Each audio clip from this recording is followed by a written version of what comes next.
Thank you so much for listening to Urbanistica podcast.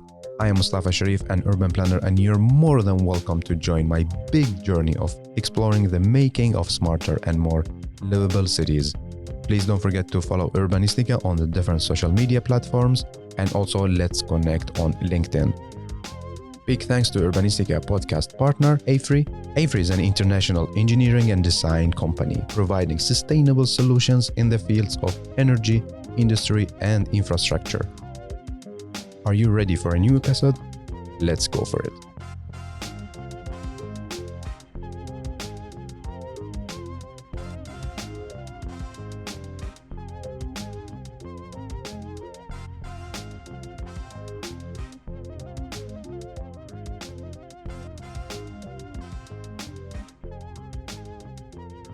Today we have a new story. We have an amazing storyteller. I have the pleasure to welcome you, Vanessa, to Urbanistica podcast. Hello and welcome.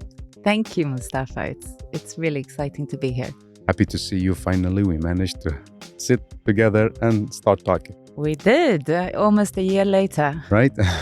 How is it going with you? Well, yeah.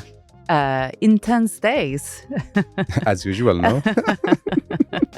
So it's going good. You like to have many projects, right? Or things to do? I'm sort of both. I like a lot of space, time for reflection, and I love intensity. Yeah. So both works for me. But you know how it works. You start something, and then someone else sees that and connects, and suddenly you have a new project, and that latches into a third one. And then when that flow starts going, you need to dig into it. Exactly. And, catch those opportunities. It's also like, if you're so passionate about what you do, it's hard to say no. Even like you need to find the work-life balance and everything. But then you see, okay, but I can do a positive impact there. Yeah. So I take it. Yeah. And that's how. But it's good that you can manage to have so many different things at the same time. Great. Well, the key is to collaborate with great people, isn't it? Yeah, of course. You don't do it by yourself. That's impossible. Exactly. And I didn't always know that, but I've learned through the years to make sure that I do things that I'm really good at. Because then it comes easy. Yeah. I can do more, but I can also contribute more. Exactly. And then I try to partner up with everybody else who are brilliant at whatever they do. Yeah. Because mathematically, if you do the calculation, you cannot be everywhere and do everything. So it's a kind of impossible. It's like, sometimes I tell my friends, it's a fact, you need to accept it. You cannot be everywhere. You cannot do anything. So just do the part you're good at, and then delegate the other stuff. And it's like teamwork in the end. It is, for sure. Yeah. And a little bit of the universe pointing you. Yeah. I mean, this is definitely not about control. It's about accepting, being open. Yeah. And you'll find yourself in really interesting places. Yes. So before we start to talk about the topic of this episode, we talk about you. So tell us, how would you like to introduce yourself to me, to our listener? Well, my name is Vanessa Ware. So that's a British name, actually. I'm half Swedish, half English. Grew up bilingual, although English is not an extra language today anymore. It was actually when I was 7-8 years old in school. It still worked to have as a secret language in Sweden. Secret?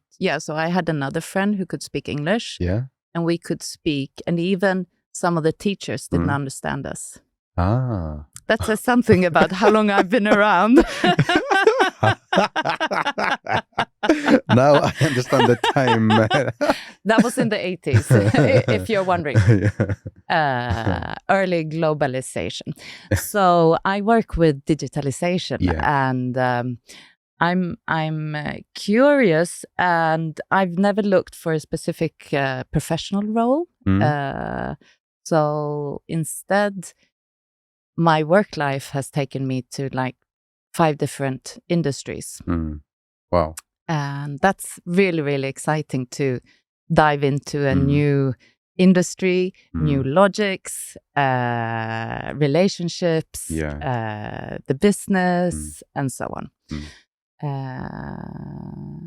And yeah, so and something else in regards to work would be that I like to choose assignments that have idea-based values. What does it mean? I worked with culture, healthcare, public housing, academia, research. Wow.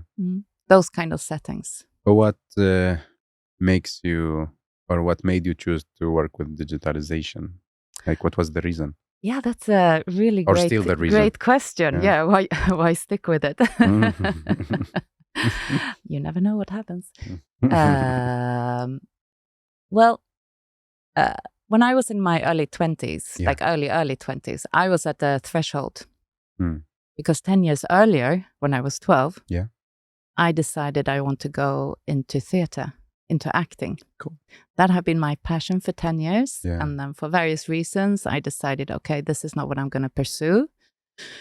I'm still a passionate arts and performing arts audience, but I don't do it myself. And I needed to find something new to pursue. And I found that so difficult. Like I had no idea how to fill that void, which a passion sort of provides for you. And so I thought, economics, finance, law, and all those kind of areas seemed rigid to me. I wanted it to be in a space which wasn't already defined. Okay. And digital at the turn of the century or the turn of millennia was, first of all, it was booming. Second of all, we hadn't seen anything yet. So I knew that it would be a creative space and a space that would involve all of society. So plenty of choice of what kind of issues to work with. But you were in Sweden, right? That was in Sweden, In Sweden, yeah. So that's what made you decide to get into this kind of field. Yeah, working with digitalization. But then again, it's always been, finding something interesting to do. And then when you look back at what you've done the past 20 years, then you see the red thread. Of course. And you can say, that was a very conscious choice. But you don't get tired of getting in different industry every, I don't know how many years, but let's say changing the atmosphere, network, way of working, processes. You don't get tired of this? The change. Yeah. So far not, but I'm not sure if I'll do it again. Okay, in which sector are you now? Now you're with the city development, city development, innovation system in Sweden. But it also, learning new things and finding, of course, it's a challenge because you don't have the experience. When you move into a new industry. But the upside is you don't have the experience. You come with fresh eyes. And having worked in a number of industries before, I can relate to that. And also that process of learning quickens time and time again. So if you are, I'm a generalist, if you're an expert in your field, changing industry has so many consequences. Of course. But for me, changing roles, an industry is something that I'm used to. And of course, tech and digitalization permeates everything. So there's a core there. Exactly. We are going, I love that we talk about this more, like changing career or changing fields? Because I get a lot of this question, like people ask me, okay, now I'm old. What do you suggest? But I don't like what I do. If I change, like let's say industry, I will start from zero. And there's already people coming from the school. They are 10 times better than me. So why should company invest on me? And so on. So we talk about this in the last part of the episode. It's gonna be interesting. Okay. So we'll see if I can what I can contribute. But tell me about your work now. You work with Kista? Yes. So I work for an organization called Kista Science City. It's based in a part of Stockholm, north of Stockholm, which is a old business area from the 80s. Very, very well known for its information communication technology cluster, ICT cluster. So Kista Science City was founded in the 80s. And it's owned by a foundation. And on that foundation, just to give you a little bit a picture of the setting that I'm working in, you have high-level representatives from the city of Stockholm, the region of Stockholm, KTH, the Royal Institute of Technology. Thank you very much. You're old school. Yeah. Stockholm University. Okay. IBM, Ericsson, ABB. Okay. And the State Swedish Research Institute, which is called RISE. Okay, big players. Big players, and all of these players are very invested in Kista. And that's the kind of players, including also real estate companies that I work with. In my work, the work I do in Kista. So it's from the 1980. I think it's 86. Wow, that's not new. Like no, back in time. Cool. So, and what is your role? Well, I'm called a project leader, Wow. process leader. Amazing. Yes, amazing. Fantastic title, says it all. I was brought into Kista a little bit over half a year ago. To work with quite a specific challenge, which is that of perceived safety. In the public space. And at that time, I just came out of a 3-year project with Swedish public housing, working with 100 housing companies. Wow. And I'm sure we'll get into that. We will. But work connected to social sustainability area, to people and people's well-being is very high on the agenda amongst the public housing companies. So I had some experience in that and was asked to bring that to Kista, basically. So I've set up an innovation lab. We call it Trygghetslabbet. Trygghet, safety. To as a way of working for real estate owners, academia, students, businesses that are invested in Kista, a way of collaborating and finding new ways to address the challenges at hand, and most of the times using new technology to do that as well, so that we can, make use of the new tools or tech at hand. And so, like you mentioned, Kista is a kind of an area or an ecosystem for companies working with tech. So how come that safety is a challenge there? Like from which perspective? Like, what is the story? Yeah. So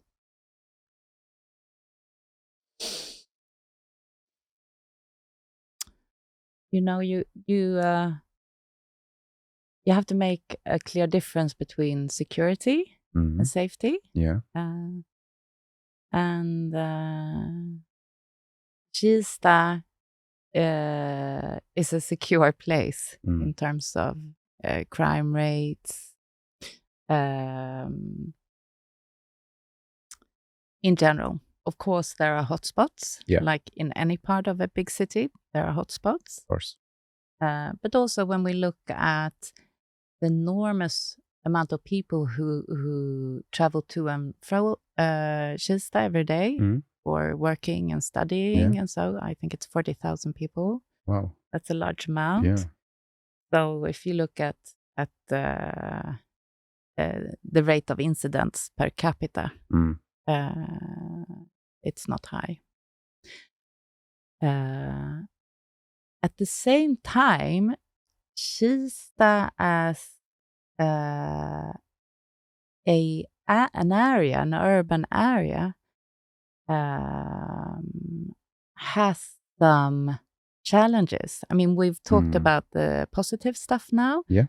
It's a really exciting cluster, flourishing environment with, we mentioned big tech, like Ericsson, IBM. The university. The university, KTH. There are also other really cool clusters within space, for instance. People working with satellites. Yeah.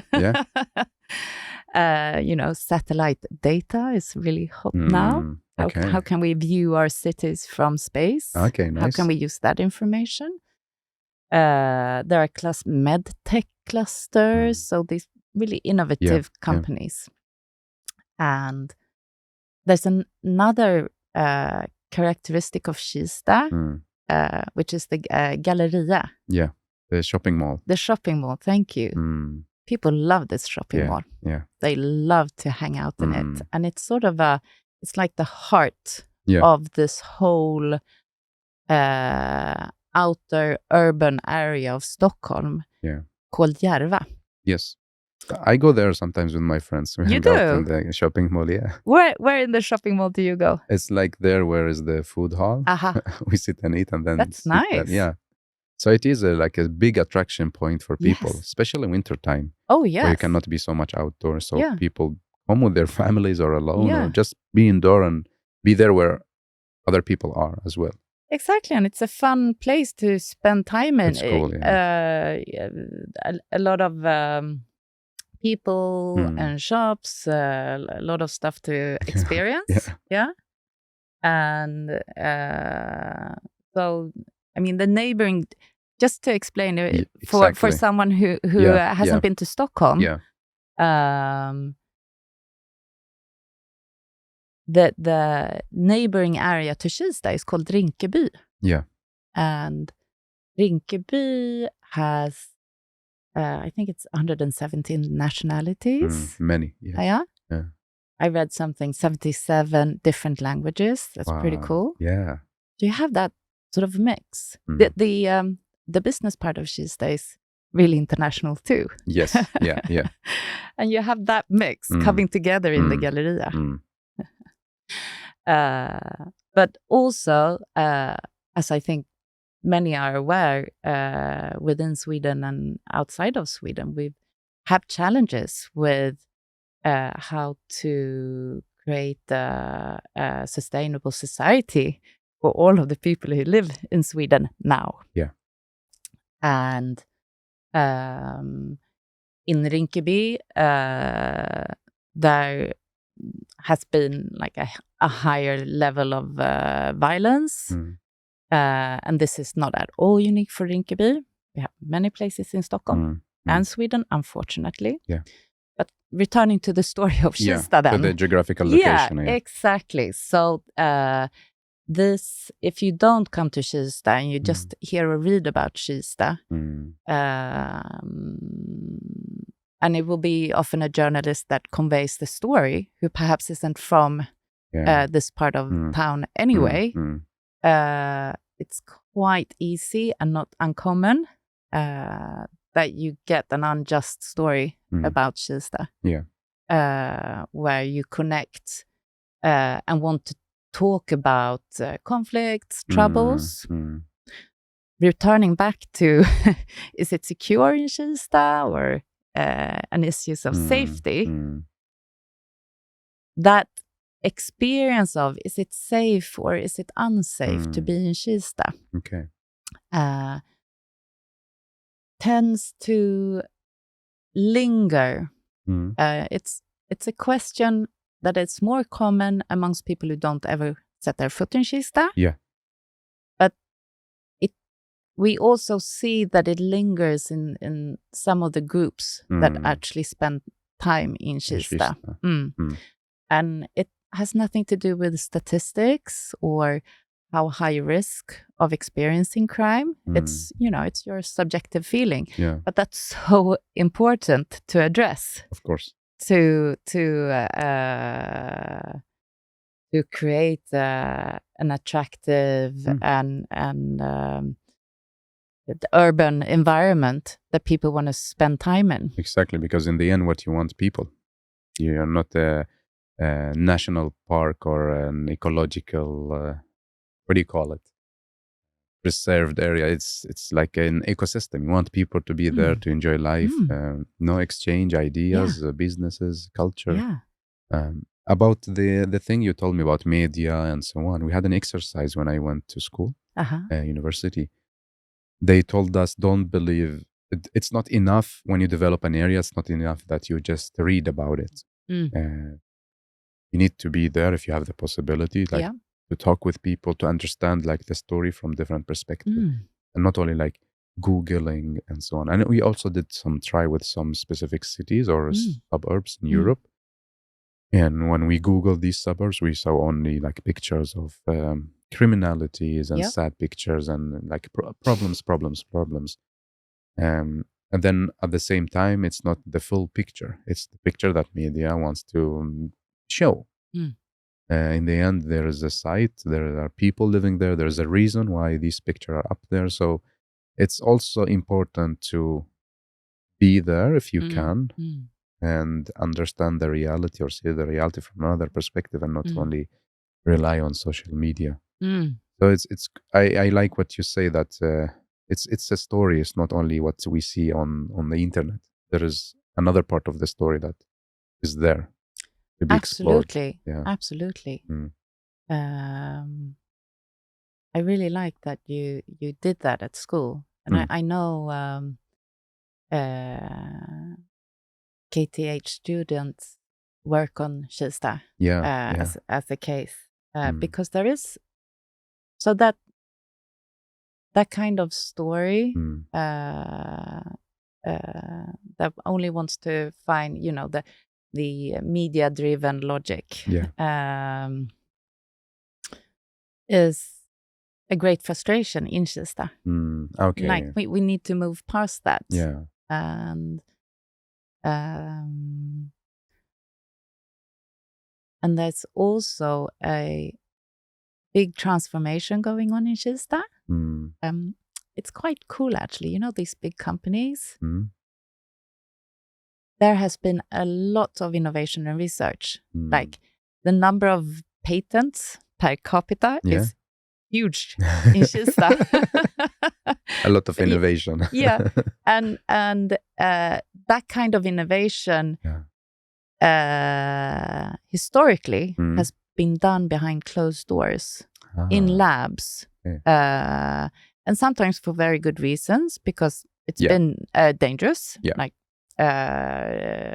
too.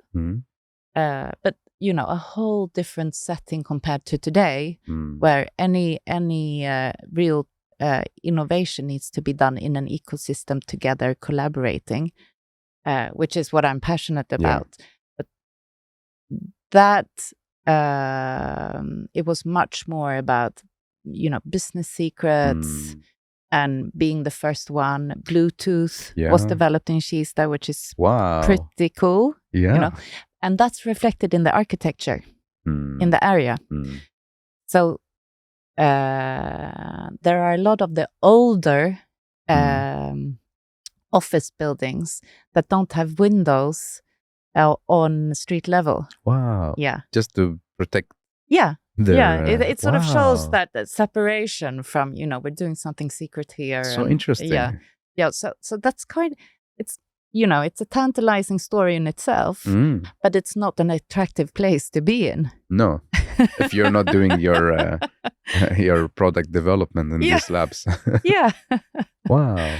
And so Kista is going through this transformation, and there are big plans of building 5,000 to 8,000 new apartments, a lot of construction. And so in 5 or 8 years, Kista will be a different kind of architectural environment. Okay. But today, we're still sort of in the old setting, but we know we want to move forward. Yeah. So the storytelling is, and the activities and communities, if I may say, despite the architecture, is so important because we can't wait for these houses to be built. We have to do it now. Yeah. And So this is interesting because in Kista, for our listener, it's also built during the modernism, like many of the part of the area. So you see this like a huge bold architecture, and now you're telling me also like the closed windows for the so innovation being done inside, and no one will steal the business model or product. It's very interesting. And Vanessa, the work you're doing or leading, it's about how visitors experience Kista or entire people, like everyone within Kista. Who is your like focus group?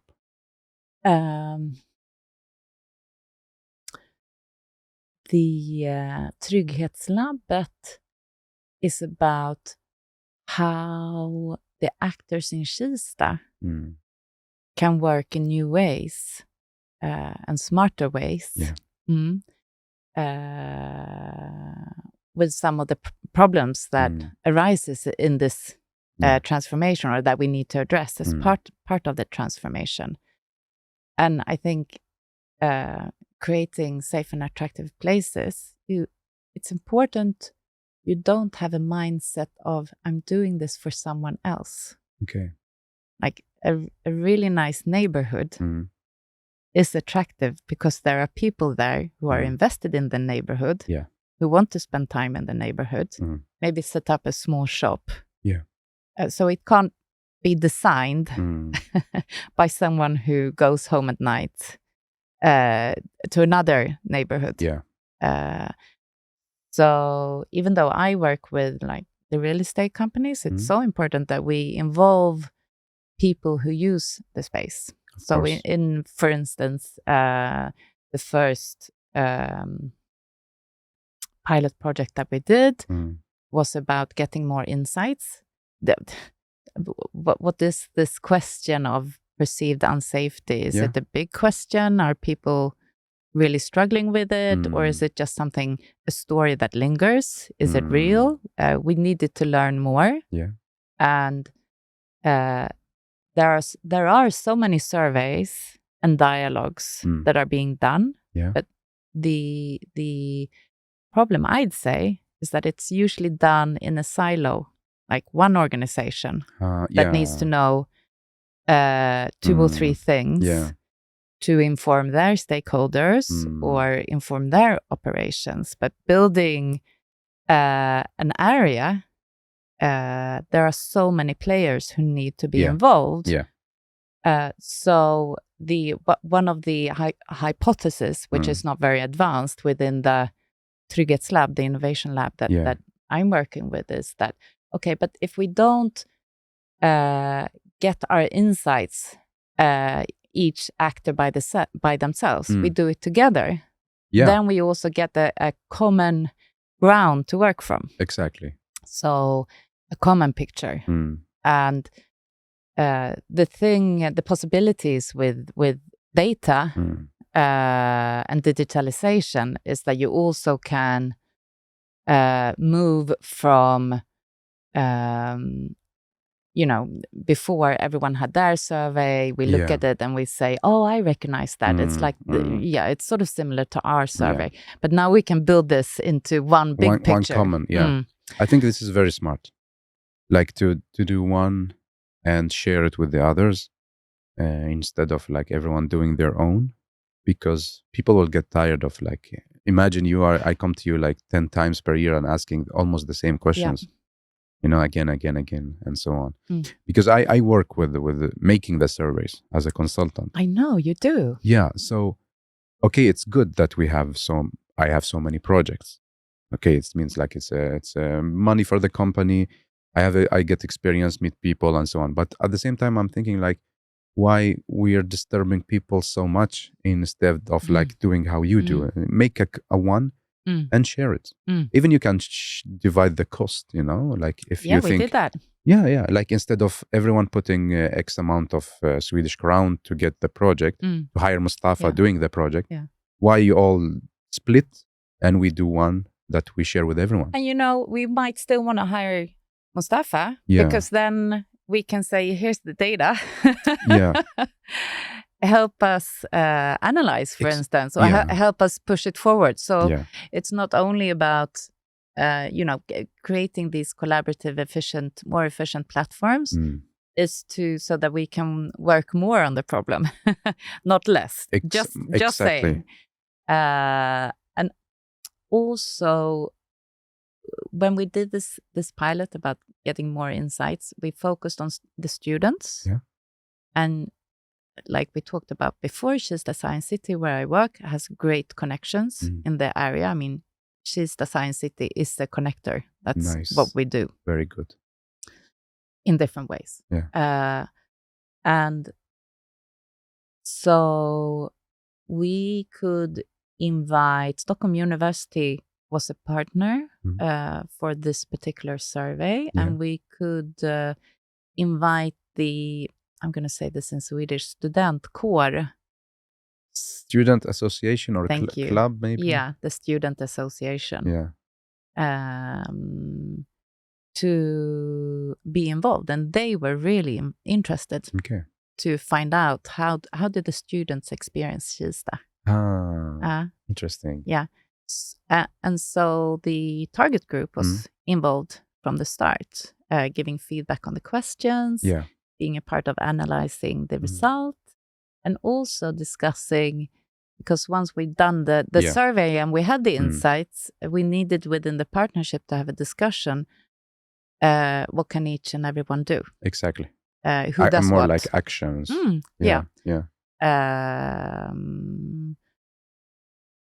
And because they had been a part of the whole process, they could immediately have a look at, what do we want to do differently? How do we want to work with, for instance, welcoming new students to the area to make sure they have a good start to their experience of Kista.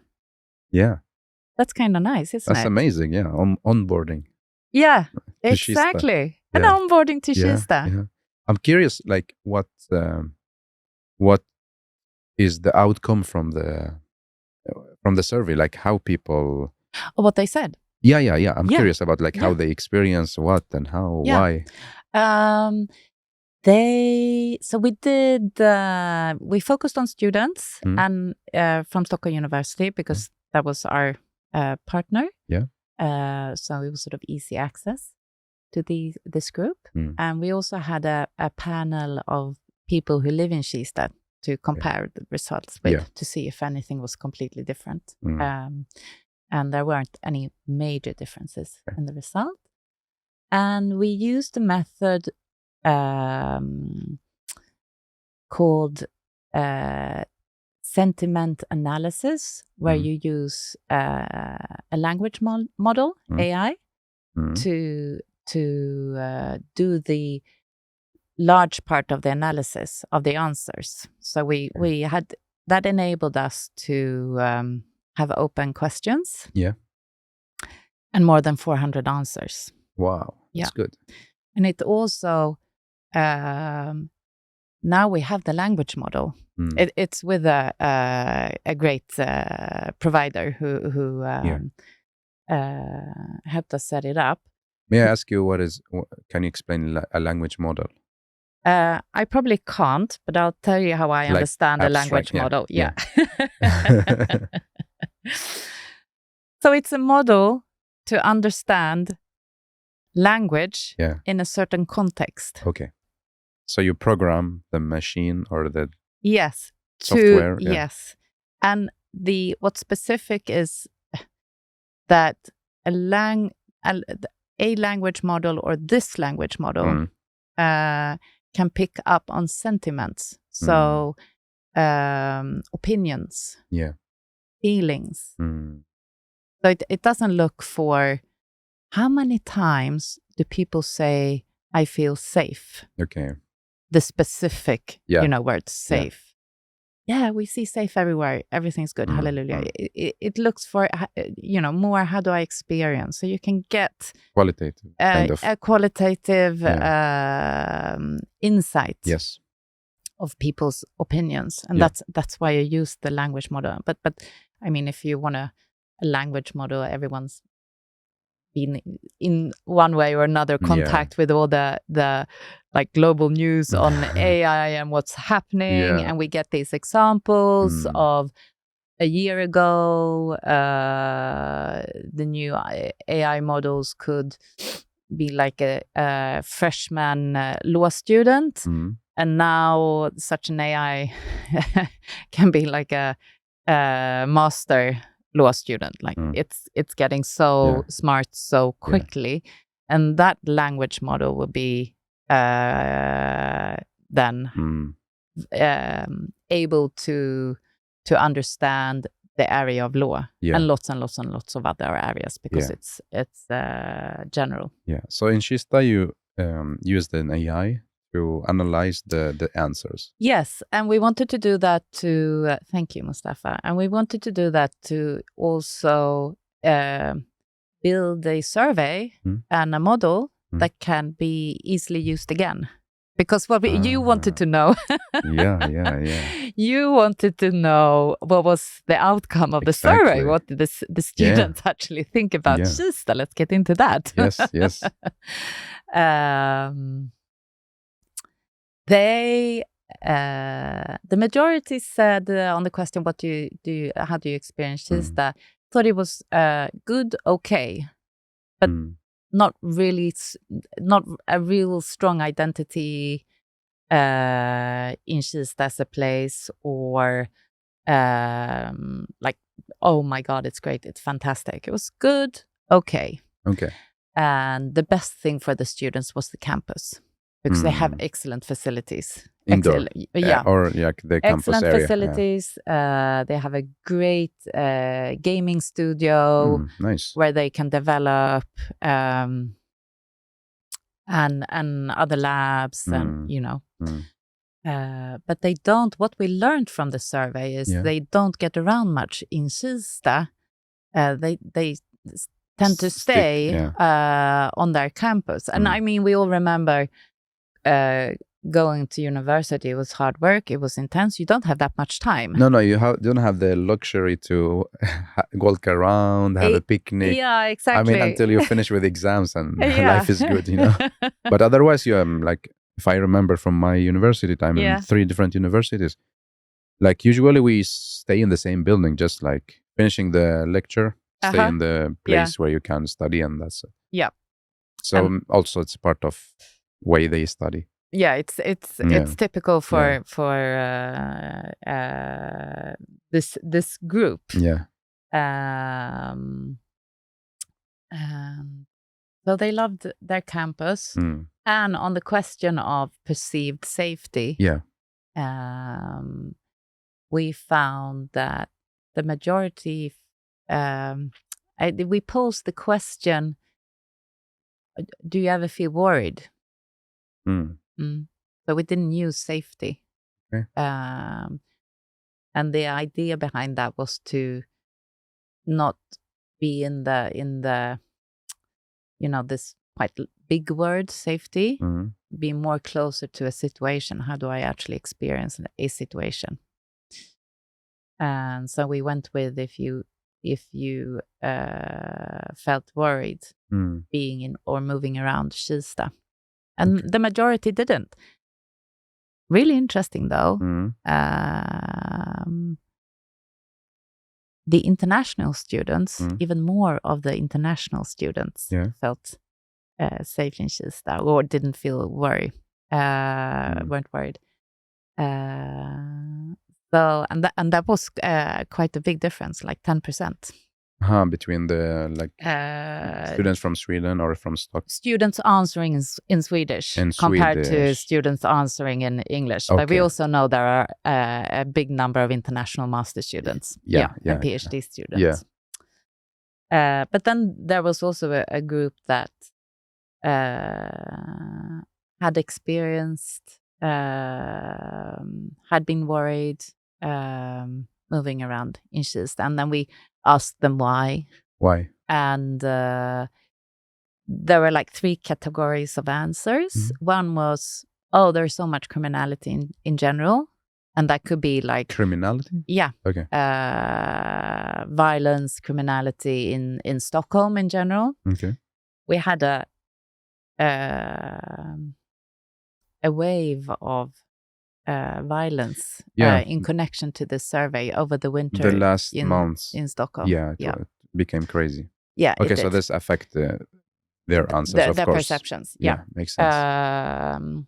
And some, the 2 other categories was worry about like specific incidents happening, like being robbed. Okay. For instance. The 3rd category was more, it feels a little bit unpleasant. Like I'm walking from school and I see these youngsters and it makes me unsure.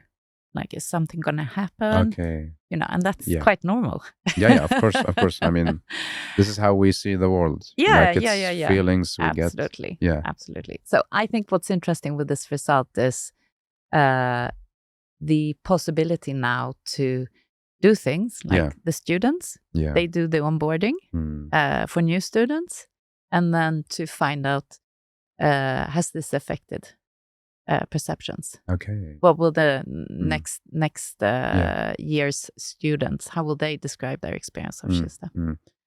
So the majority felt safe, but there was definitely a group who felt worried, and the worry was sometimes for themselves, and sometimes that people around them asked, shouldn't you be worried?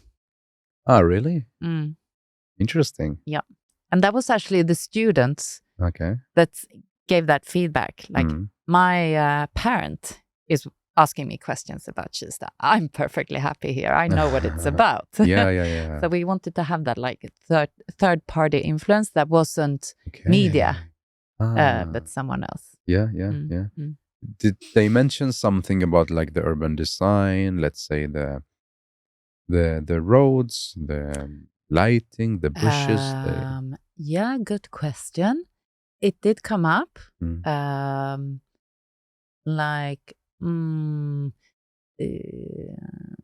Someone said they felt Kista had a sterile feeling to it, or it doesn't feel very homey. You mentioned the architecture, modernistic. We talked about these old office buildings where a lot of innovation has been happening. No windows on street level. And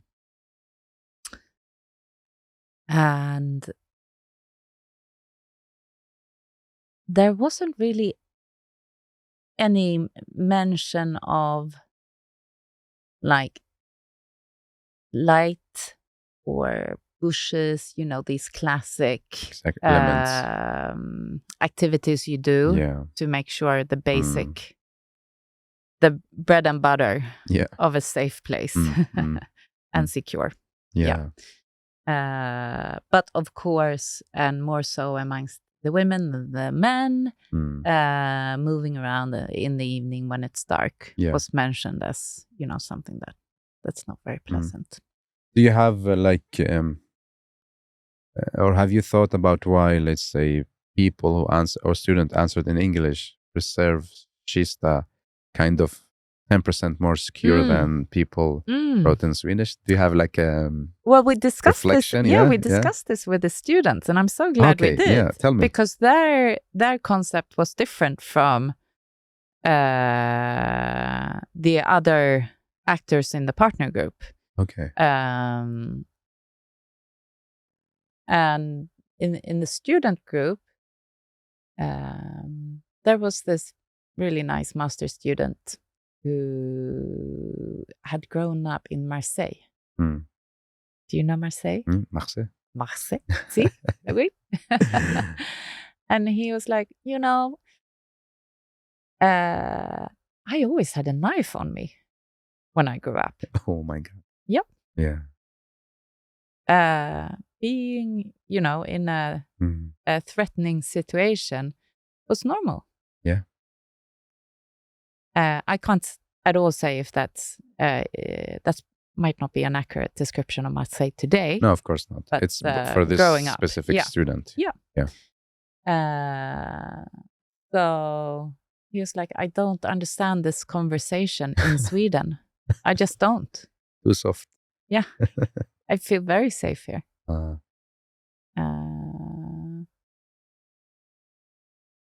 And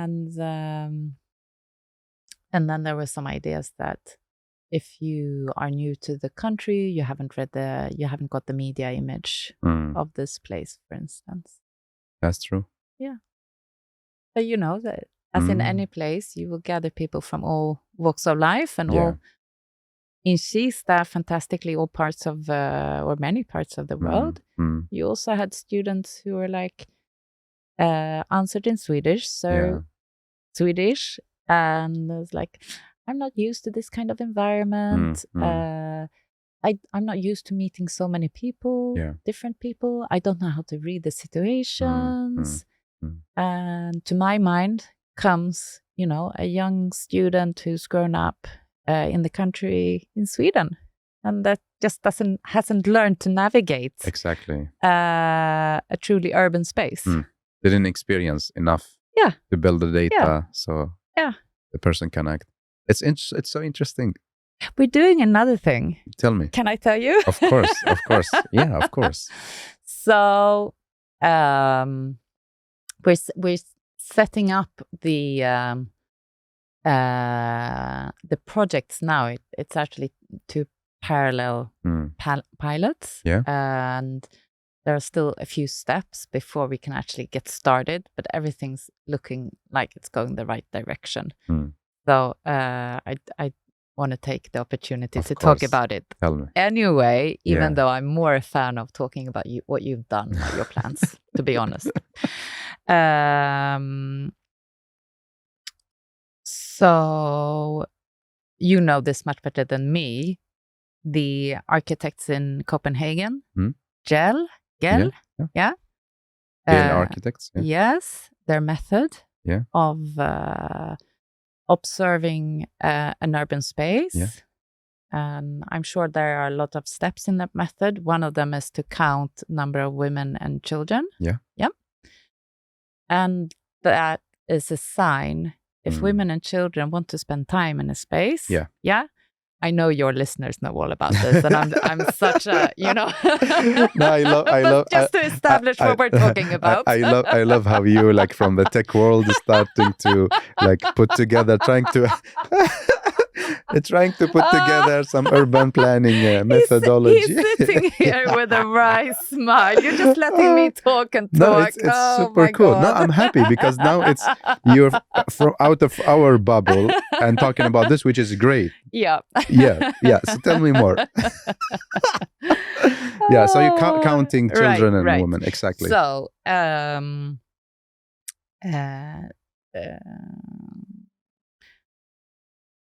doing those kind of observations takes a lot of resources, as you all know. So it's difficult to do it on a regular basis. And if you're a city like Stockholm, and I'm talking about the organization, the public body, there's so much to do.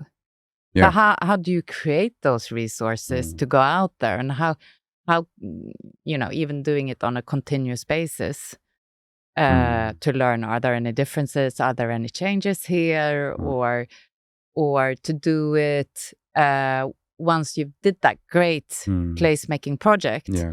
Of course, there's the vibe and you can sense, but you can't go there every day because you've got other things to do. How do you know if it worked, if it worked temporarily, or if there was a definite shift, and all these kind of things?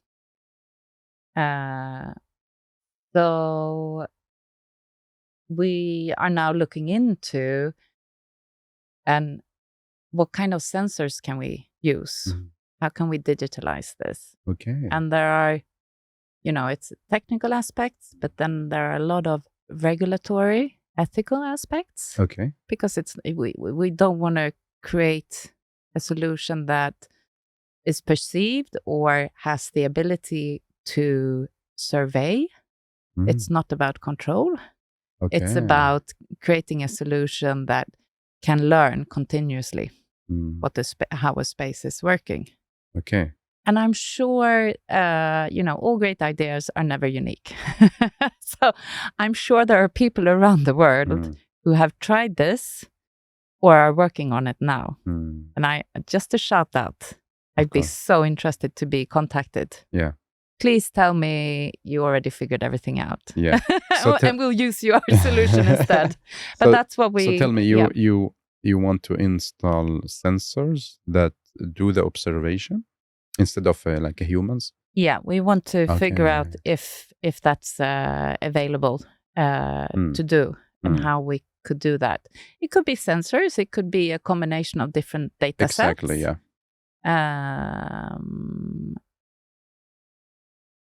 And that's sort of a part of that kind of data would be possibly very useful in several different processes that the city works with.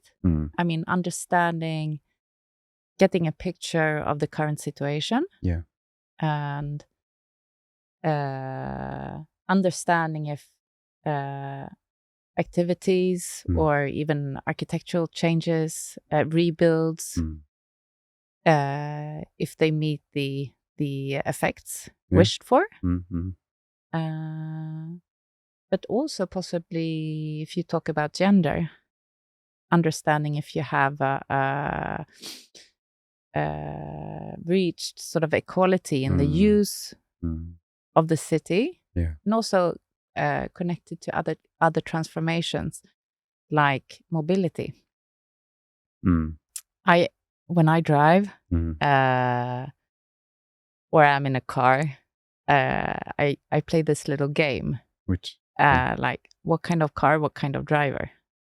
Like, who's the driver? Who's behind the wheel when there's a big SUV, SUV? Who's behind the wheel when there's a small Polo? So how can we measure also in an ethical way and understand if the way we use the city is equal. You told me, like, now when you talked about installing like sensors and gathering data, you told me there are like a regularity issue or challenges? Well, this is what we're gonna dive into and work on to I mean, the easiest way using technology to find out if a space is working is to put a camera there. And then use an AI, train the AI to understand what signals, what's going on. That signifies that this is perceived as safe and attractive. But we don't want to put the camera there if we don't have to. Can we get the same knowledge using other sensors? Or if we use a camera, how can we go about it so that it's acceptable within the frame of the law, so GDPR, which is huge in Europe. Yeah, like that's true, because cameras will collect the pictures and images of people, and there are lots of techniques, to anonymize that, but it needs to be done in a way so it can be accepted or in line with the law. So that's it's very important that you don't set up a system that can be used in a different scenario for surveillance lens. A system that is used for learning. So you want to put or to do this method in order to see how many kids and the women use the spaces, in order to evaluate these places, right? Yeah, that's one of the use cases. One of the use cases that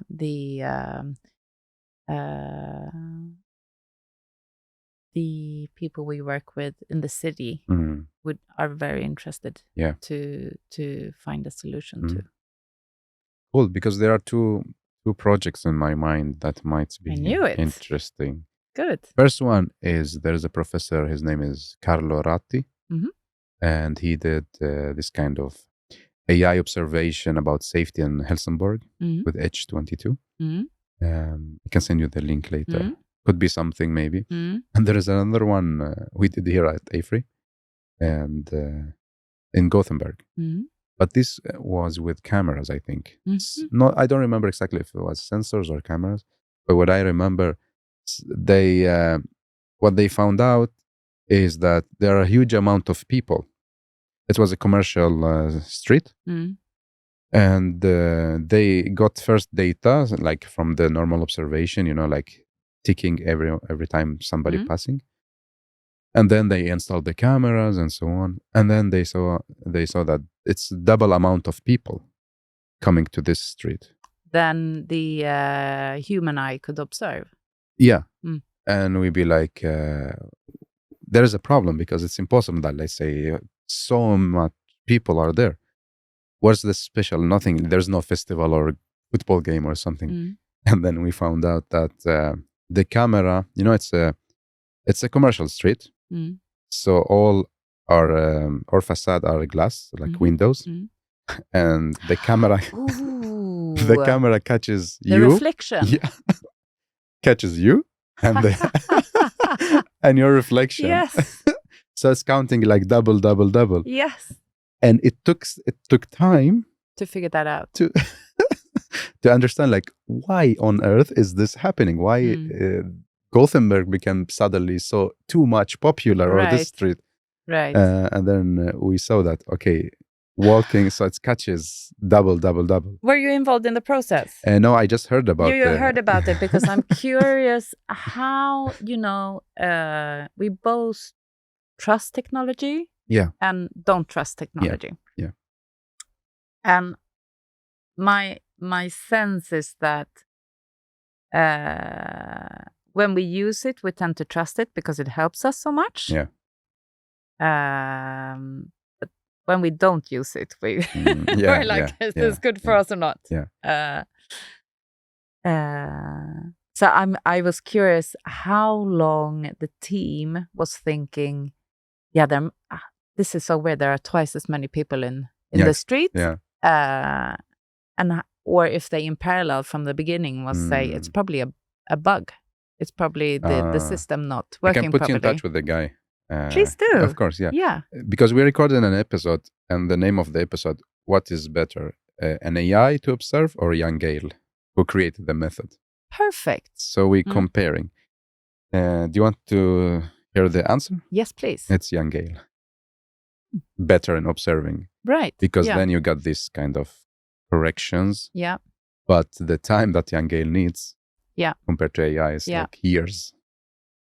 In order, like AI takes a few days to give you a package of data. A human needs years in order to. That's also about the number of data. But I will send it to you. It's going to be very inspiring for you. Oh yeah, it will spot on. Yeah. That's perfect. I love being here. Yeah. I'm wondering also, like you mentioned, there are big stakeholders involved in this. You created the lab, involved also the stakeholders. We usually talk about stakeholders, city, and so on, but not so much of people. How is it going? People living in Kista, are they part of all this? What is happening? Development of Kista, the co-creation, or not really? We use them just when we need them.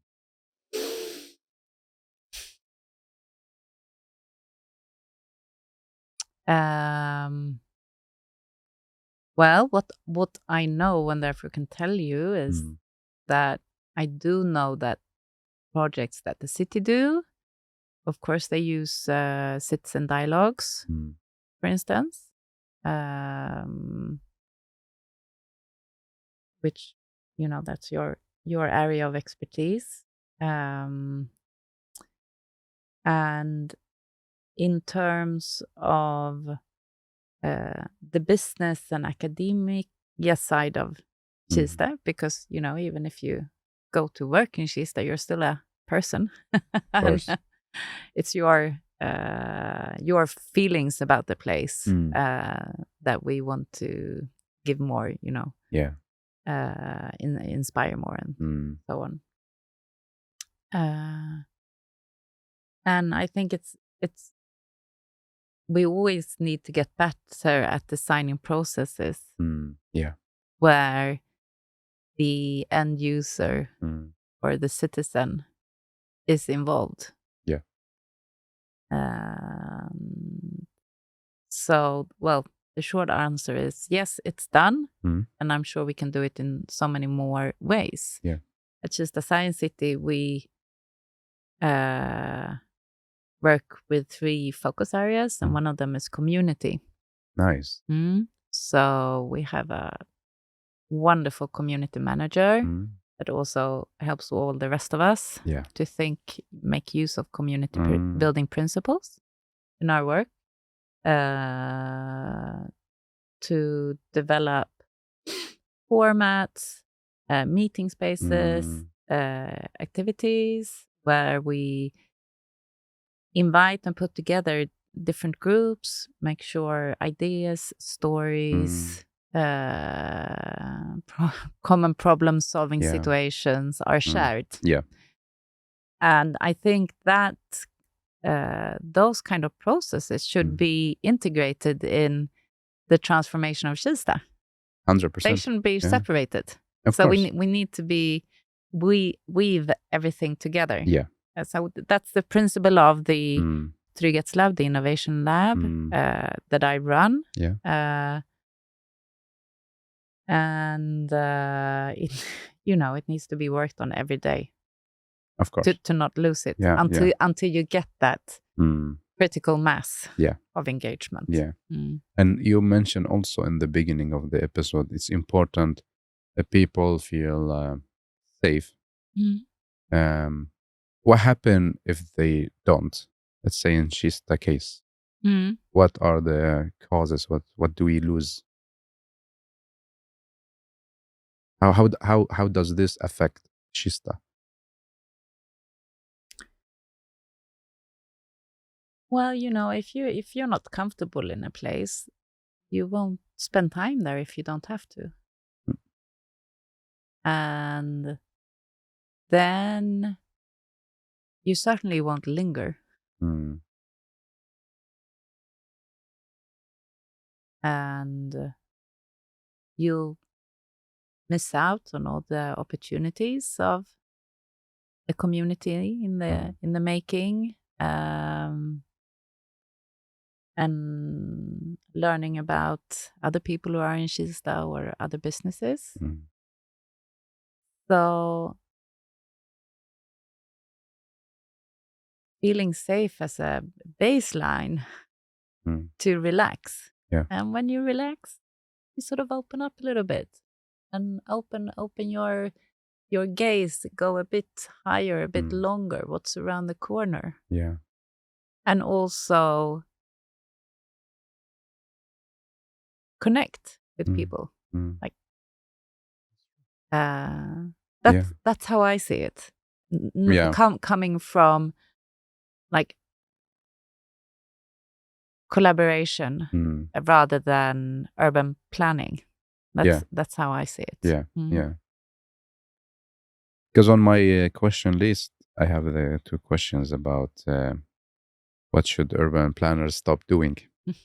Maybe we pause this because I would love to hear more about your previous work when you work with 100 public companies, housing companies. How cool is that? Yeah, like, but tell me, like, how big is that? Before how cool, how big is that? Yes, so it's Swedish public housing, allmännyttan, as we call it in Sweden, has all in all, there are over 300 companies because there's one housing company per commune. Per municipality? Yeah, municipality in Sweden. Some exceptions, but more or less. Yeah. And over 1 million homes are provided this way. And the 100 companies that involve themselves in what was called the Digitalization Initiative. Okay. Yeah, Digitaliseringsinitiativet. Together, that was something like 600 or 800,000 homes. Wow. So whichever way, a huge number. Yeah. So the idea behind that mega project was we being, at the end of the day, owned by the citizens through our governing construct in the country. Yeah. We don't compete with each other. So we have a challenge here. We are, in general, behind in digitalization as a sector. Okay. We know we have to move faster. Let's gather, share the costs, and also share the burden. I mean, it's not easy to transform. It takes so much work, and there are a lot of opportunities, but you can't go on every opportunity. So if you're a group of 100, a few companies can work on energy optimization. Another few companies can work on dialogue and communication with your residents. Yeah. Another group can work on sustainability and so on and so forth. Yeah. So yeah, that was that. Also, when we started, a lot of the companies, you have, as in any industry, you'll have a group that are just starting out thinking about digitalization in a strategic way. Yeah. And then you have a group that have been working and realize this is hard. Okay. And then you have a group that are the forerunners that have collaborations with academia, developing new AI models, and so on and so forth. Yeah. So we had all these players to work with, and some of them were really small, and having maybe 1,000 homes, rental homes, and some of them were big with 25 to 30,000 rental homes. Wow. So there was a big spread. Yeah. And a wonderful amongst these companies. I just love the attitude of, if you're big, you help. Oh, that's nice. It is, isn't it? That's really good. Because usually, like, the big one eats the small one. Yeah. But if you don't have competition, you can have a different culture. And also very nice to know, to understand Swedish public housing is that by law, you should drive operations on business principles. Okay. But you also have a social responsibility. Mm.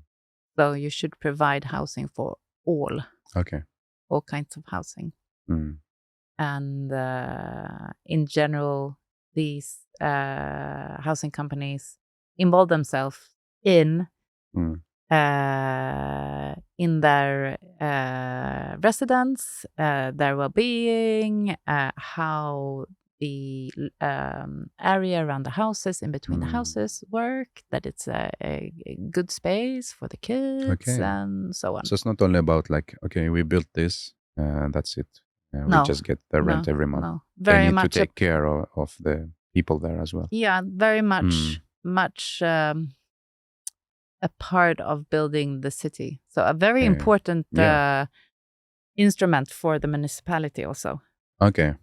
To have this company. In which way? Because they play a role. They play an active role in local collaboration around safety issues. For instance, collaborating with the police, with civil society, with the municipalities' support functions. Yeah. These companies tend to take a leading role there because they have people on the ground. Exactly, local. They know people. They know what's going on and have a lot of information. Yeah. And what can you tell us about the project you did there with? I'm interested in how did you manage to work with so many organizations? Yeah, that's a story in itself. Yeah, it really is. There's actually, unfortunately, only in Swedish, but if you go on the website, sverigesalmännytta.se, you can read about Digitaliseringsinitiativet, and there is a page with 4 circles, like an illustration, that represent our different areas, focus areas that we worked with over the 3 years. Yeah. And all the activities that we did. And there were more than 200 activities within the areas of... We had one focus area which was on the residents' needs. Yeah. Doesn't sound that great in... Sorry, it doesn't sound that great in English. In Swedish, it's better. We had one area which was data-driven operations and innovation. That was one of the big balls. Yeah. One on collaboration, and one area on open development. So basically, if I develop something or buy some purchase a service, it should be done according to standards and preferably using open source code. So then my fellow housing companies can use that. Also. And if my fellow housing company has a standardized way of working with their data and setting up their infrastructure, they are able to make use of it as well. But where is the competition and innovation in this? I can just relax and wait for others to do something good. I take it and implement it. Or how is the culture? Yeah, that's a tendency you sometimes meet when you work with innovation. Yeah, especially in public organizations that are not very, how do you call it, risk adverse? Yeah.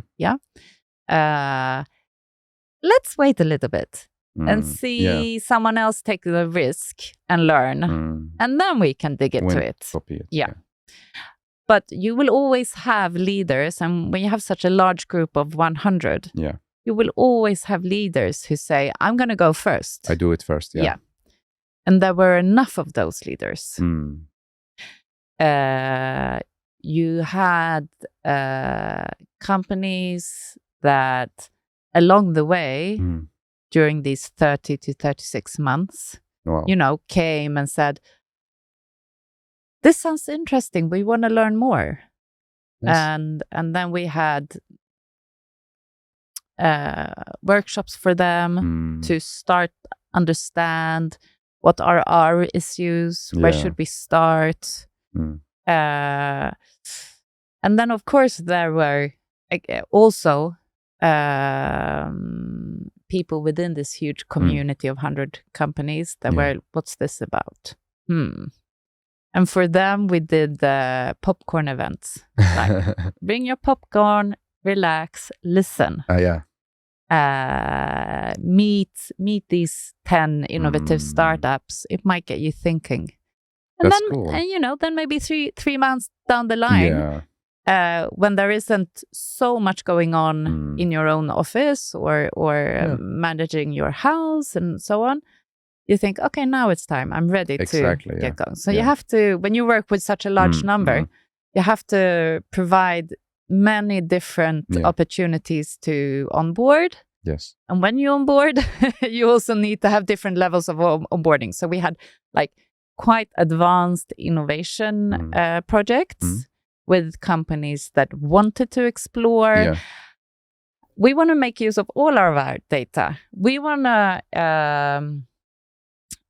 to see if we can get past the bottom line, the financial equation of developing or renovating a house, and include social data in that equation, because then we know, like I presume when you do the citizen dialogues, you already have a plan. You already have the big financial decisions have been made. And then you meet the citizens and ask, what do you make of this? Is this something for you, or what would you like instead? If you could take those insights or those needs and make use of them earlier in the process, to be able to do that, it has to be translated into something as black and white as figures, money. Money is perceived as very black and white. I'm not sure it is in the real world, but it's perceived like, here are concrete numbers. We can make decisions on that. And to there are so many steps there to get that social data connected. Social data, climate data connected to the financial data. First of all, and the idea of how can we sense how urban space is used using technology, which we talked about earlier, is a part of that social data package. Like, can we learn? So there are so many steps just to figure out how can we. What data is there? How can we use it? Do we need new kinds of data? How do we measure this? How can a real estate company that invests in placemaking, because they know if my house is in an attractive place, I'll make more money. Exactly. And at the same time, I can contribute to building the city. Like it's sort of a win-win. Two in one, of course. But then you also need to be able to measure what difference do we make, and then have that data earlier in the decision-making process. Maybe it's now in 2023, and I'm asking you this question: how do we get to this phase of asking, how can we collect social data and integrate it to the budget? Because many organizations, they don't believe in the social aspect of the business. So how do we get them involved? Like the popcorn. Like let's say we have a listener, and this listener very passionate about the social aspect of the business. But let's say their manager, they don't believe in this because like they never worked with it and it's something new for them. So how do we convince the managers or the decision makers within this organization to look at the social aspect and start to integrated in the process? I wish I had a 1, 2, 3 step answer to that. And I don't know what you've currently. You know so much more about this than I do, but currently it seems to be best practice. Industry leaders, like leadership, working with the IDGs, saying we having a strategy, having a board that says this company should be sustainable and contribute, not only make money. There are a number of steps that need to be taken to actually have those tools. But I think it's also very important now that technology, AI, is in such an unbelievably fast development phase. It's so important we don't use that technology only for like financial questions, or that we really work on applying it to all parts of society. Yeah, exactly. Try to use it in the different aspects. Yeah. Can you tell me about the challenge you had as a personally, like working with the 100 of organizations? What challenge you faced? Because the volume is big of the organizations, the projects. We were a small team of 4 project leaders. And I had a very brave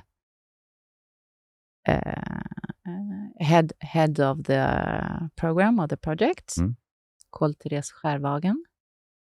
And from the start, she chose a methodology called Open Participatory Organization. You know it? Tell me more. So it's open, you participate, and you organize. So some people might be familiar with agile principles, where you set a goal, and then you set a sprint, you assemble a team, preferably cross-disciplinary, and then you work for 3 weeks on the most important stuff. And then you evaluate, how far have we come? Do we need to change what we work on? You learn. So that's a method for moving forward in a complex setting where you don't know how you're going to solve the problem at hand. So you have to get going, evaluate, maybe go a little bit left, a little bit right, keep going. And I was familiar with that. I've worked with IT. That's regular stuff for me. But open participatory organization, which is basically you come to work in the morning. Perhaps you have a stand-up with your colleagues. And you decide for yourself what you need to do to contribute. And there's never anyone saying, this is your project, solve it. It's sort of you raising your hand. I want to take this. I want to do this. And for me in the beginning, and I can just say, to spoiler, this way of working is very challenging, but it created enormous productivity. Because we didn't have to figure everything out before we did it. And every time anyone saw a new need that was important to address, we didn't have to discuss whether we should address it or not. We just did. Yeah. And then we evaluated, okay, is this right? Should we invest more here? Then maybe something else needs to be let go or not. But it was always like finding out, doing, getting going. Yeah, So doing. we had, it was so productive, but it was also for me, it was challenging in the beginning because I didn't understand how are decisions made here. Which principles? Yeah. I'm working with a lot of stakeholders. That's one important perspective to have, to understand how the power flows. Exactly, yeah. To be able to create the partnership that is not, that is sort of free to move. But in this collaboration, it was completely unclear how decisions were made because they were made in the group. In the group, yeah. Not according to a set structure. And in the end, I just had to sort of give up. Okay. Like, I'm not going to figure this out. I just have to get on with it. I don't understand it completely. I have to trust the process. The process, yeah. I have to trust my colleagues. I have to trust my boss. Yeah. That it will be okay. Yeah. And once I did that, it went really well for me personally. Also, yeah. To work, and I was able to take on quite diverse projects. I ran a data lab, which is quite technical. I also ran a collaborative future studies project with 6 companies, which is very, very creative. Creating scenarios. What will housing in Sweden look like 2035? So exciting. Yeah. And that breadth of the activities was possible for me personally because of this kind of letting go aspect. Yeah. And then, of course, I had great colleagues, and Benjamin, Erika, Therese, and they were good at so many things. We were definitely not steeped in the same mold. We were quite different and contributed in different ways. Cool. Yeah. So trust the process and colleagues and follow the flow. And this is, if connecting to the stakeholders, it's not common that the board, the steering committee, has an experience or tools to steer such an agile project. So when you work with innovation or rapid change, you start at point A, but you won't end up at point B. No. But you'll end up somewhere else, which is just as good or even better. Even better. Yeah. But we really need to be able to work this way. We really need to look at how can you still steer,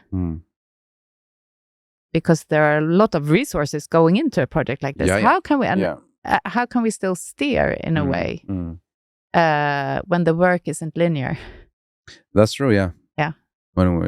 Because we don't see something clear happening next. Yeah. But we know this is the direction we want. Yeah. So should the steering group trust the process? Or how much? Or up to, Yeah. And so on. Interesting. And now, a lot of AI happening in different industries are being developed.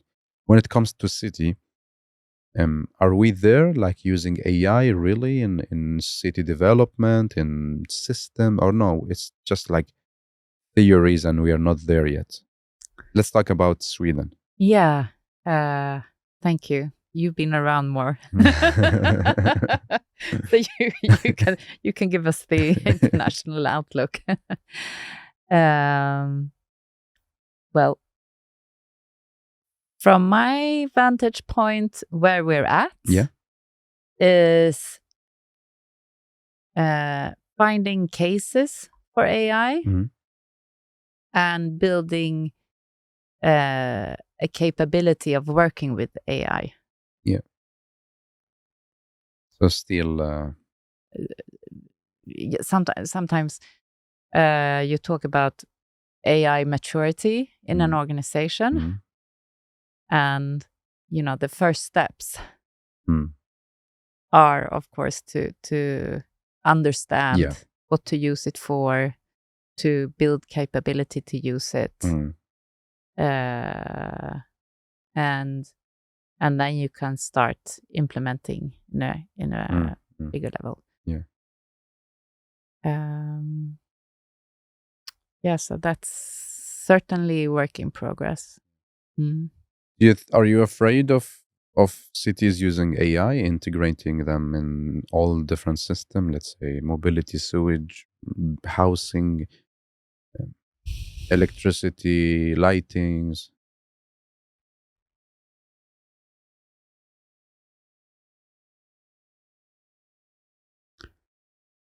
Well, we've had 20 years of a digital revolution.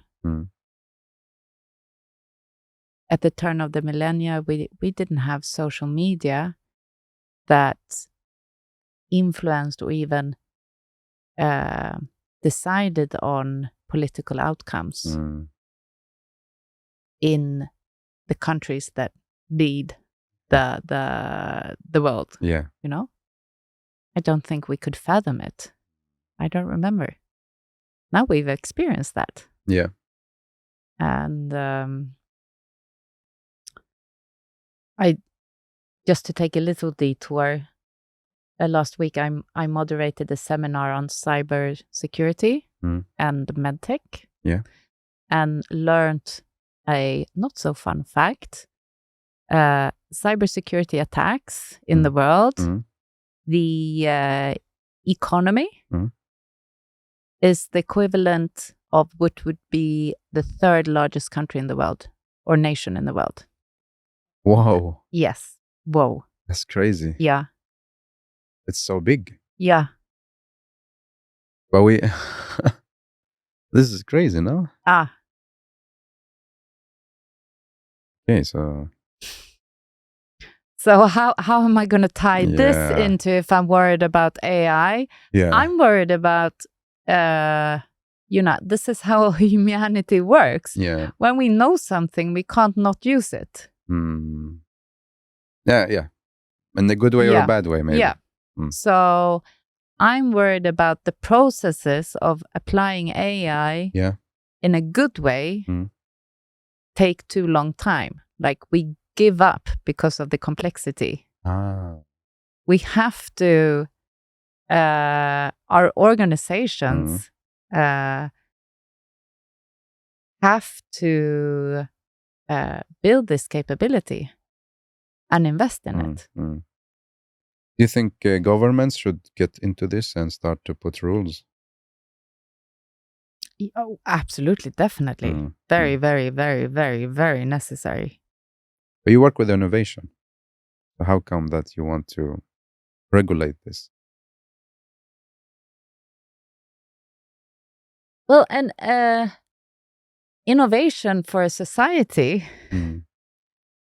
the aim isn't like total freedom, because that would be anarchy. The aim is that the citizens, you and me, and the people around us, have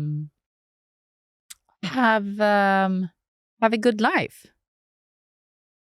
And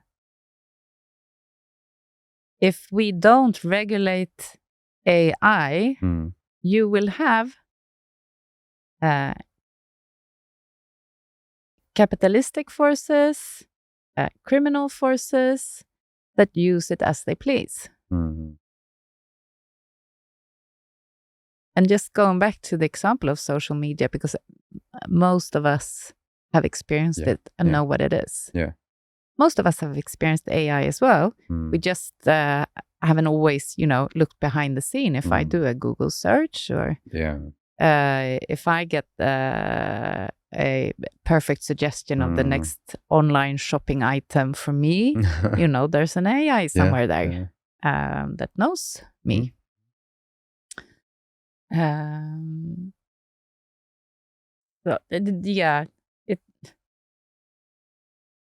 Someone said the other day, we've unleashed the AI,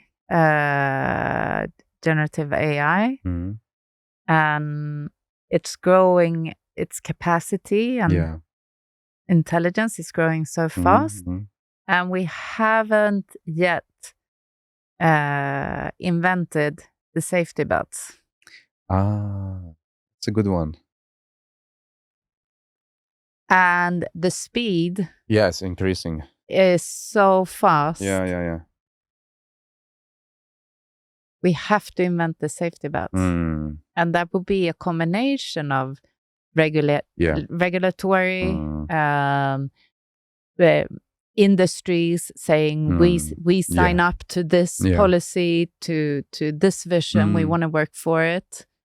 I guess awareness for the community about what is it? What is AI? So do you see imagine a scenario about future cities with AI, with the situations now, do you see something positive or negative? Do you see the one that cities are not going really to be these happy cities?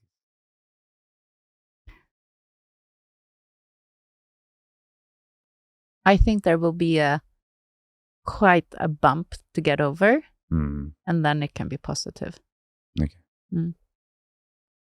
What should urban planners stop doing when we plan cities? I have no idea. But I'd like to say, I don't have the insight. As a citizen in your city, what do you think we are like mistakes making? Or maybe we should rethink how we plan cities.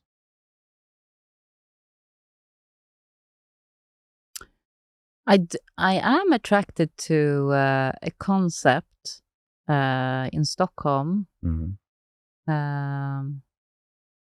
which is to encourage more people to go together and build houses by themselves. Okay. Yeah. Nice. That's pretty hardcore. Who has time to build a house? Yeah. It's like work, life, profession, family,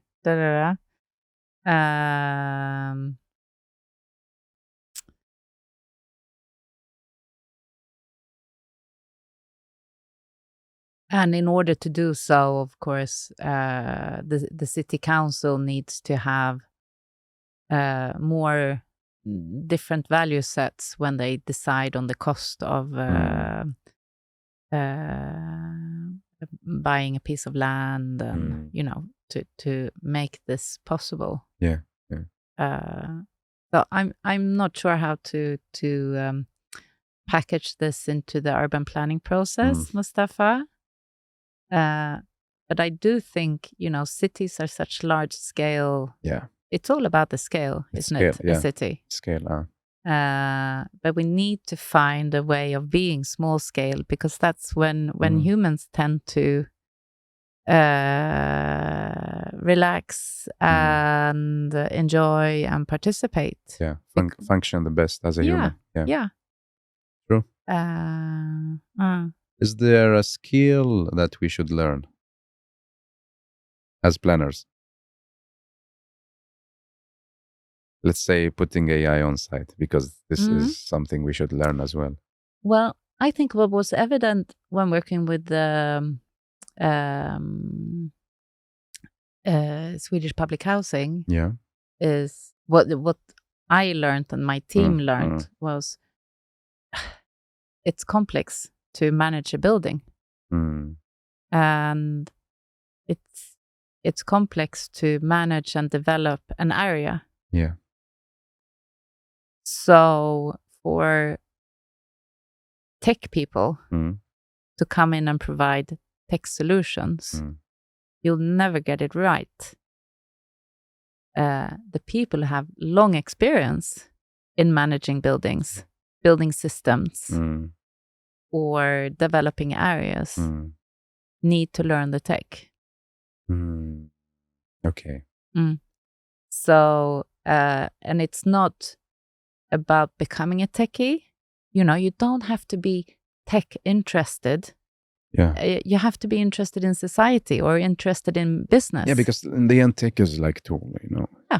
Not the mission. Yeah. So go to choose tech-oriented seminars, get to know tech people, involve them, hang out, have a drink or a coffee or a lunch, and you know, just say, this is my problem, how would you solve it? How could we solve it together? Yeah, it's just like exchange, so you learn more about how the other thinks. Yeah. And I think the same thing for the tech people, like it's more also to hang out with the architects or other perspectives, so there's exchange happen between two disciplines. Absolutely. Cool. And it's great that we managed to have a whole conversation without approaching digital twins, which is one area where it's another episode. Yeah, exactly. Buildings meeting tech is happening, or cities meeting tech. No, I think you have a lot of stories to tell. This is the beginning. No, but I'm really happy by this conversation, a lot of inspiration. And as I just said now, that it's the beginning, because I see there you have many stories behind. Now moving on to the last chapter of this episode, which is going to be about you. So are you ready?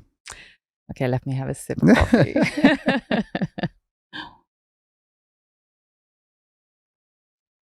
Yeah. Ready? Yeah.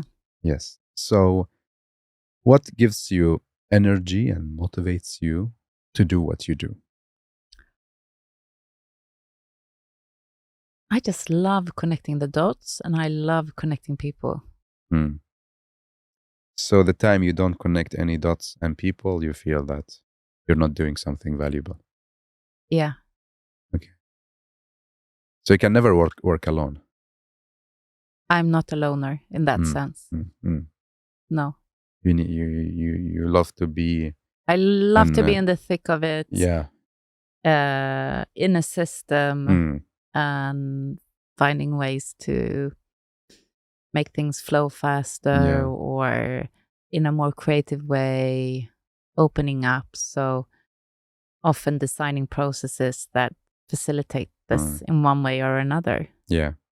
You don't get tired of, because usually when you bring more stakeholders to the table, getting more complex, more opinions, you then get tired of being in the middle and in the. No, I'm not about gathering everyone. Okay. I'm about gathering those who can contribute to that process, and that can vary from time to time. Yeah. But, like one of my colleagues at Digitaliseringsinitiativet, or a few of them, they were so good at working with the companies that were just starting out. And then it was all about, you know, you can do this and take these first few steps and I'll give you an introduction. And that was such a nice viewpoint. And I'm so grateful that they did that work. It was very, very important. But that's not the spot where you will find me. I will be more about trying to find ways to facilitate the people who want to move now and who have resources to do so. It's to facilitate so that they can move as far or fast or creatively, whatever's needed as possible. And I do enjoy doing things on scale. So when you start out, you begin from the start. You build your process or your product or whatever material you have at hand, and problem in combination. You build it so that it can be used by many people. Nice. Basically, you're structured. Yeah. And communicative. Yeah. And what do you want people to say about you or to read about you, like say 100 years from now, when they read your name? They don't need to read about me at all. No, they will see your name. What you love that they will say or associate your name with. Okay. In the future. Yeah.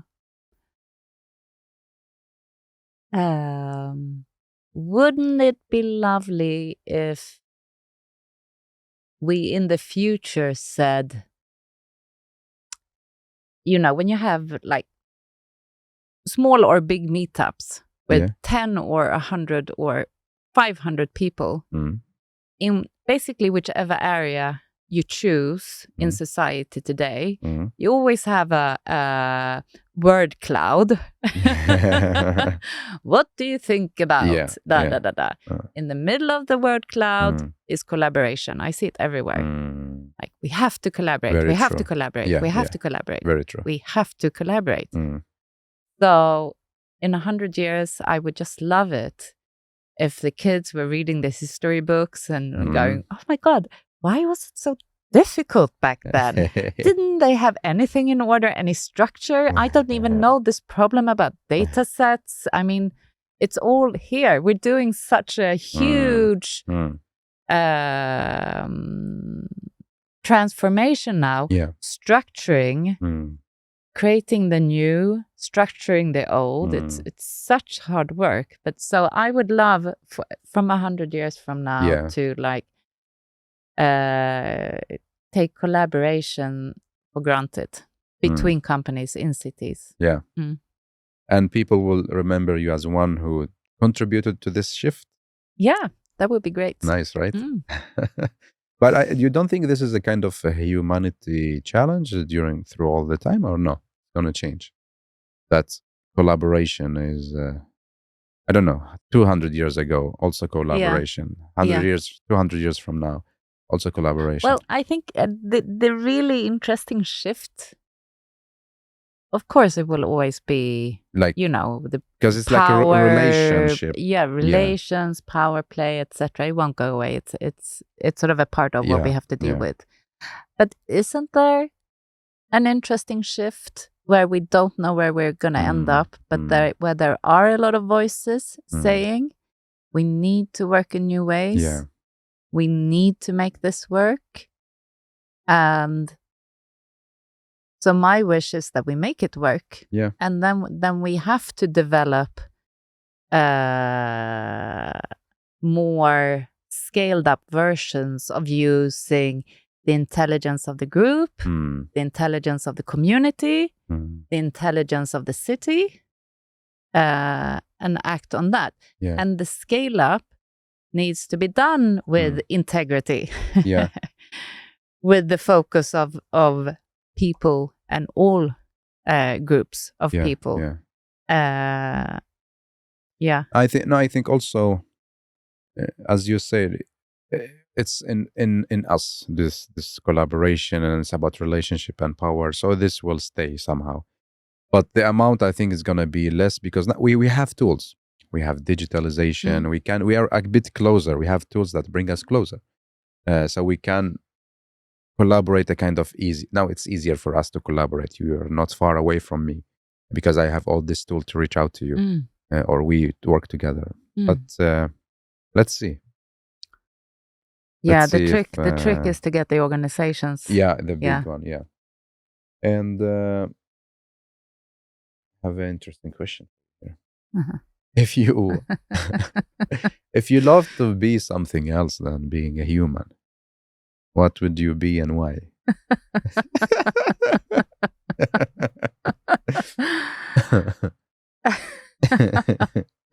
I'm so curious as to what your answer is, Mustafa. Mm. For me,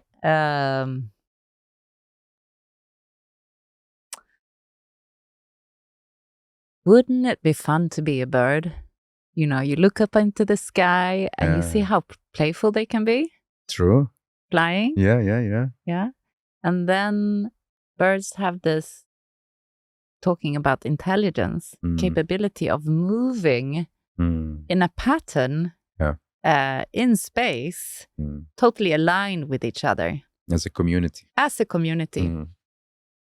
And, you know, I can feel in my body the pleasure of being a part of such a dance. Wow. And then that's nice. That's nice, isn't it? That's very nice. And I think that's what we do. I remember when my 11-year-old, she's not even 11, but she likes to be older than she is. She will be soon.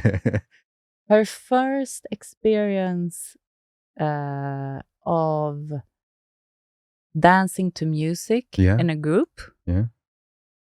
At the party, there was an excellent DJ.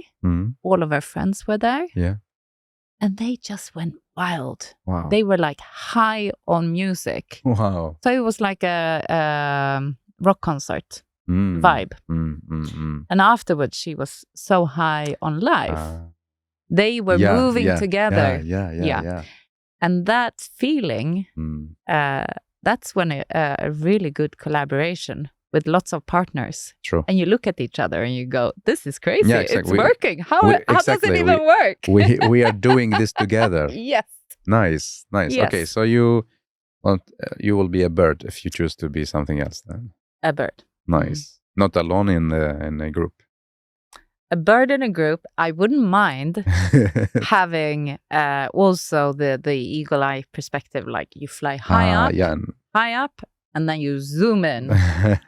And you can go very fast. Okay, this needs to be addressed. This is what you love to do, like working with the people who are doing the impact quickly, faster. Cool. Tell me two things. One thing is that something you're very proud of, you did in your career. Something you did, and if you look back, you don't want to do it again or regret doing it. So two things. Something I'm proud of. You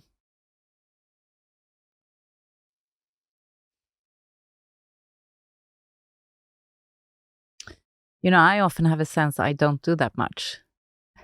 You? Yeah, that's my sense. Really? I love when other people do things. And I might have, you know, been a part of facilitating it. So I was very proud at the end of our 3 years with Swedish Public Housing, working with 100 companies, accelerating their digitalization. We gathered everyone for an event. And I was program leader for the conference. I got to be that bird in a group, working, you know, the community setting. And the first half day, we didn't have an audience listening to some cool speaker. We had a setup where we had invited 15 startups that were really innovative, that we knew had great services for this sector. And we matched them with 50 public housing companies. Cool. And so we had 70 meetings in one morning. Wow. And the meetings were not one-on-one. It was group meetings to enable the companies, like some people will be really active asking questions. Other people needs to listen and learn. But it was always a group setting. And, you know, imagine walking into this space of like 20 tables, 20 round tables, and you look for, where's my number 12? I'm going to be at number 12. I'm going to meet this startup. And you listen to the focus of 20 tables discussing a new innovative service that could be implemented for a public housing company.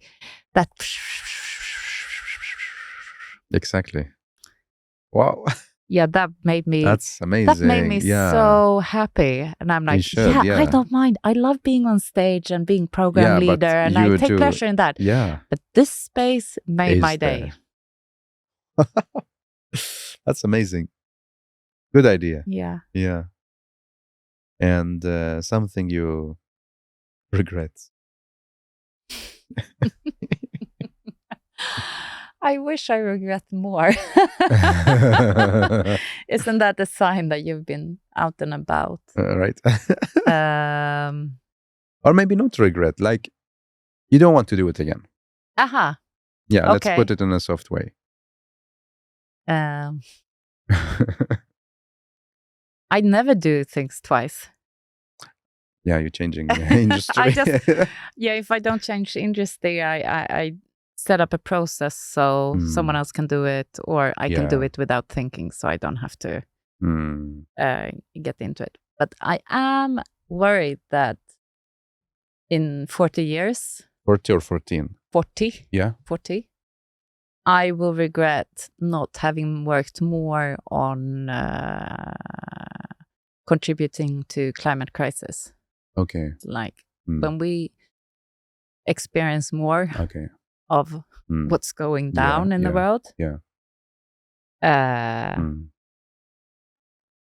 Depending on where you live and who you are, you experience the catastrophe now, or you don't. You get on with your middle class Western lifestyle.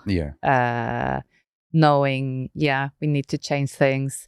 I'm ready, I think. But, you don't change it. 40 years down the line. And I think the organization you work in is a great way to start. Like, influence your organization. But I'm worried that the experiences will be of such a tremendous loss to this world that so many of us who are around now will regret. Why didn't I do more? And I'm one of them. Okay, I understand you. Maybe working in a climate sector, maybe in something for you next. Could be. Yep. Because as you mentioned, we could do it in the both like personal level and then organization level. Try to influence and then contribute to this. But it's not a niche. I understand you. Issue. I understand. You. Well, talking on a positive note. If I go back to the question I wanted to ask you, which is about changing the field or sector and so on, if you remember it. Yes. Because now it's the flow of this question. What do you say if, let's say, I'm a person 30 or 35 plus? I was wondering what old was. So that's old. No, because like when you finish university, it's like 25. If you like study, and you're like 24, 25, and then you got your first job. Let's take, let's take 35. Then this the 10 years compared to the fresh graduate. So what is your reflection about me changing sector, starting from zero? But I'm interested in this. Should I do that? Or no, stay as in my sector, I'm earning my salary and I gathered knowledge for 10 years, but not super happy with that. And I see that I want to work with this other thing. What is your advice, reflection? Because you change sectors. How exciting. And I'm sure when you do the change, which I hope you will, you will understand quite quickly that there are many similarities in how we organize ourselves and, the tools we use, digital tools in a workspace place. But also you will bring perspectives that your new colleagues won't have because of the experience that you bring to the table. and because it's different. And in terms of also collaborating, it can be between business units inside an organization or between organizations. The skill of translating your knowledge from one setting to another setting is super important. So just by doing that change in itself will force you to develop your skill set in that department. So it's actually a 2-in-1 shift. And it can, of course, take energy and just try to make sure that you have your personal setting of how do I rest, how do I find inspiration on a personal level, how do I exercise, how do I connect with families, friends, colleagues, like those. That's no joke. No, you need all of those aspects, and you need them even more if you're moving out of, I know this, I have a routine, I know who I'm meeting today, I know what to expect. And you're moving into, I don't know this, I don't have a routine, I have to make one up, I don't know what I'm meeting, I don't know what I expect. And of course, for depending on your personality, that's exciting or chaos. But I do think, I'm not sure, no matter of personality, but I do think for many people, once you've pushed through that, it can be very rewarding. It is. For me, it is. I think you also experience this, and I see it is rewarding as well. So, like believing in that, no, why should they hire me? There's, I'm old, there's a new graduated student, or there are people in my age, they are 10 times better than me. They have the knowledge in this. I mean, like creating this excuses. This is not good. No? Well, well, you always have to pick your boss. Like, no matter on what level you work, you will have a boss. Of course, even if you're a CEO, you'll have a boss. Board, and I think a good idea when you pick a boss is to pick a boss that looks for attitude more than skill set. Skill set you can always learn. Skill set in the traditional sense. But your attitude, your perspective, your viewpoint, what you can bring. Being a bird in an ecosystem apparently was something that was wonderful for me. What's your wonderful? Because that space will make you flourish, and that will enable you to contribute in unique ways that nobody else can. And if you have a boss that looks for attitude, that boss will recognize it. So the actual recruiting process or the process of finding the right job might be a bit more strenuous. And, you know, I never get a job from via a recruiting company because they don't understand my CV. Yeah, exactly. They see your, they can't read it. Because they, you know, it's a business. They need to make safe choices. Exactly. And okay, here's someone with the Harvard exam in chaos theory. Safe. Maybe that's more safe than someone who's, you know, between the lines, worked with complexity on the verge of chaos in so many different settings. But did I just compare myself to someone who studied at Harvard? No, I did not. Great people, I'm sure. Yeah. We will give you the job. You will get the job. Thanks, Mustafa.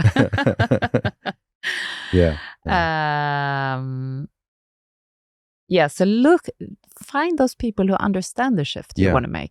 Because then you're in for a treat. Yes. And how do you find your work-life balance? Do you have a clear boundary, or you don't have? Well, I'm a full-time single mother. So this is not something I, in this phase of my life, can not have, so to speak. So I choose 3 roles. Yeah. And I choose, once again, when I choose my boss, I will go for collaborating with someone who will give me freedom and trust to deliver. Yes. But I mean, maybe this is luxury. Can everybody choose their own boss?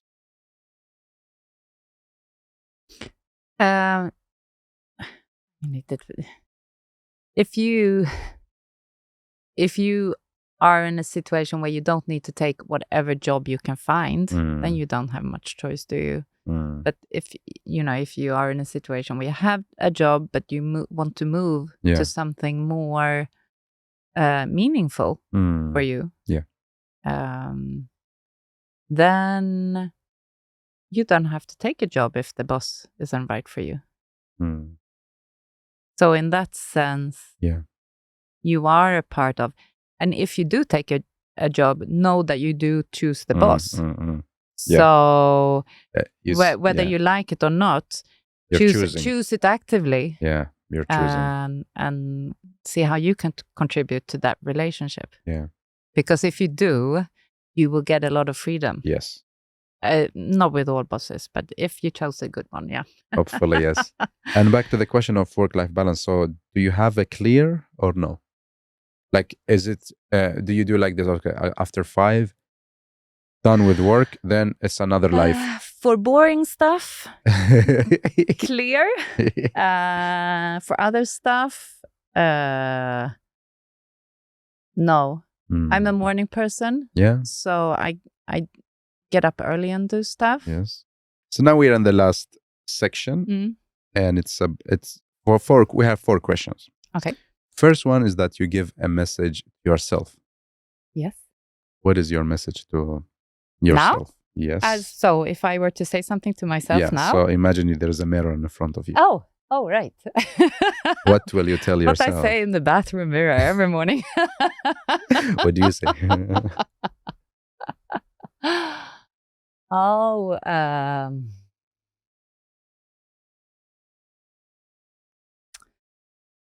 I would tell myself to follow my passion.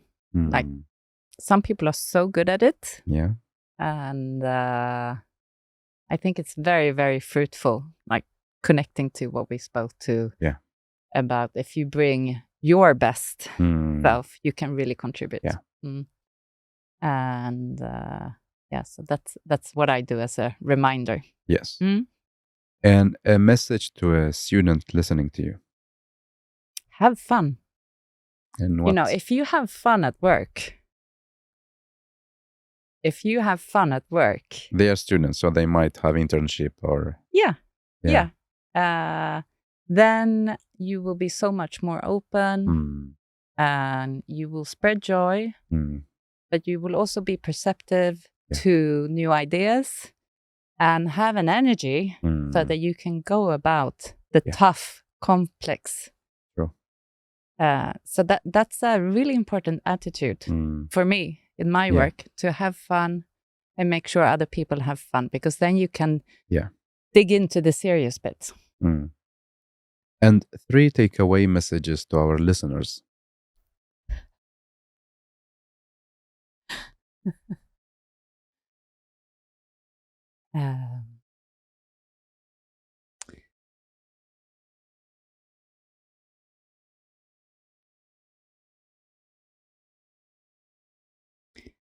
Well, I think we said one is find someone to discuss AI with. Yeah. To create bridges into your area of work, your discipline within the city. Yeah. And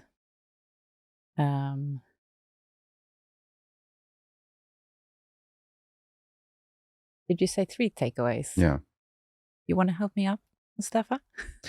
Give us something about AI. Get going. Get started. Yeah. Every day. Every day, yeah. Every day is a new day. Start. Nice. I don't have questions left, but there's one last question, and it's going to be you asking it to us. So, what is your question? And this is going to be the last question in this episode. Perfect. So, my question is, what are the state-of-the-art examples of using data and AI in the city with a focus on humans? Yeah. Good question. Thank you so much for coming, for inspiring us. I learned a lot. Great projects, great lab that you started. And hopefully we follow your stories and journeys. So, but thank you so much for being here. Thank you so much, Mustafa. And thanks for this beautiful platform that you are creating and developing. Urbanistica is amazing. Thank you.